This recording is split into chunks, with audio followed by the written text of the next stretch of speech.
সংবাদ মাধ্যমের সূত্রে জানতে পারলাম যে কুকড়াহাটির যে ফেরি সার্ভিস, হলদিয়া কুকড়াহাটির ফেরি সার্ভিস যা রায়চক এবং ডায়মন্ড হারবারের সাথে যুক্ত করে, গতকাল বিকাল থেকে অনির্দিষ্ট কালের জন্য বন্ধ করা রয়েছে। এবং প্রশাসনিক সূত্রেও খোঁজ নিয়ে জানতে পারলাম যে এটা কোনো ভোটের জন্য বন্ধ করা হয়নি, অর্থাৎ যেহেতু ডায়মন্ড হারবারে নির্বাচন রয়েছে 1 জুন, সাইলেন্স পিরিয়ডের জন্য এটা বন্ধ করা হয়নি, অন্য যে কোনো কারণের জন্য এটাকে বন্ধ করা রয়েছে। আমি তমলুক লোকসভা কেন্দ্রে সিপিআইএম এর প্রার্থী হিসেবে ডিস্ট্রিক্ট ম্যাজিস্ট্রেট অফ পূর্ব মেদিনীপুরের জেলা শাসকের কাছে একটি চিঠি লিখে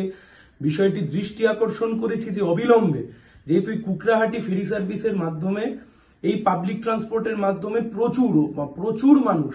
দুই জেলার মধ্যে এক সংযোগ স্থাপন করে, হলদিয়া শিল্পাঞ্চলে কাজ করতে আসে, ওপারে ডায়মন্ড হারবারে যায়, ফলতায় যায়, রায়চক যায়, অবিলম্বে এই ফেরি সার্ভিস চালু করতে হবে। এবং অবশ্যই সাইলেন্স পিরিয়ডের সময়তে এই ফেরি সার্ভিস যেন বন্ধ থাকে, কিন্তু যেহেতু এখনো সাইলেন্স পিরিয়ড নয়, যেহেতু গতকাল থেকে বন্ধ হয়েছে, তাই অবিলম্বে এই ফেরি সার্ভিস সাইলেন্স পিরিয়ড বাদ দিয়ে এই ফেরি সার্ভিস অবিলম্বে চালু করতে হবে, নাহলে মানুষের মধ্যে অসুবিধা